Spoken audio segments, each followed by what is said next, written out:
The lost episode of True in the Rainbow Kingdom, Roy G. Biv's True Colors. I wasn't supposed to find it. I came across the VHS at a garage sale, a faded label simply reading True in the Rainbow Kingdom special episode. The seller looked uneasy, avoided my eyes, and insisted it wasn't for sale, but I paid anyway. When I got home, I hesitated before pressing play. The usual cheerful theme was missing. Instead, the screen flickered with static before settling on the familiar rainbow hues. But they felt off. Too vivid, almost bleeding into one another. Enter Roy G. Biv. But not as you know him. The episode began with True and Bartleby happily exploring the rainbow fields. Suddenly, the sky darkened with a deep, suffocating shadow, and from the gloom emerged a figure. A man dressed in an old-fashioned suit, his name flashing on screen, Roy G. Biv. But this wasn't the colorful, friendly character I remembered from school lessons. His skin was an unnatural shade of gray, almost translucent, and his eyes were deep voids, pulling light into endless darkness. True's voice trembled as she said, Who are you?"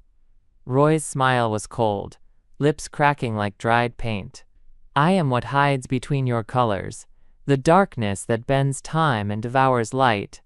I come from the underworld, made of ancient tachyonic darkness, a shadow that moves faster than light itself." The screen turns to darkness. As he spoke, the entire screen began to darken, the colors bleeding out like ink in water. His shadow spread, creeping over the once bright rainbow fields, pervading the screen with an oppressive void. The cheerful narration was gone. Instead, a low hum vibrated through the speakers, like the pulse of some distant, malignant heart. Bartleby tried to flee, but the shadow stretched like smoke, binding him. "You can't escape the true colors of darkness," Roy whispered, the irony of the rainbow. True, trembling but determined, followed the fading rainbow arc, hoping to find the pot of gold, the promise of hope, joy, and reward. But when she reached the end, the pot was there, blackened, cracked, and empty. Etched into its side were chilling references, dates, numbers, and symbols connected to the 2001 attacks on the World Trade Center. The camera zoomed unnervingly close on the inscriptions as a distorted voice recited names and dates in a monotone, broken by static and low laughter. The pot was not gold. It was a memorial of loss, pain, and destruction.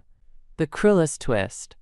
A children's show referencing one of the darkest tragedies in modern history, stripped of hope or explanation. The darkness consumes. Roy laughed, a sound like shattering glass and distant screams. "You chase rainbows for treasures, for dreams, but I am the shadow beneath your dreams. The true end of every color." True's eyes welled with tears as the screen plunged into total blackness. Only Roy's eyes glowed, empty, endless voids that seemed to pierce the soul of anyone watching. Aftermath, the tape's curse. When I ejected the tape, my room felt colder. The lights flickered. I swear I saw shadows moving just beyond my vision. The tape's label had faded to pure black. I tried to research the episode, but it never existed in any official archive. Some forums whispered rumors of a cursed True and the Rainbow Kingdom tape, created as an art piece by a disturbed mind, or worse, but the dates on the pot of gold haunted me. The connection to the World Trade Center attacks was no accident. Final warning. I've tried to warn others, but the tape reappears in different places. Garage sales, thrift stores, even online auctions, always disappearing before anyone else can watch. If you ever come across Roy G. Biv's True Colors, don't watch it.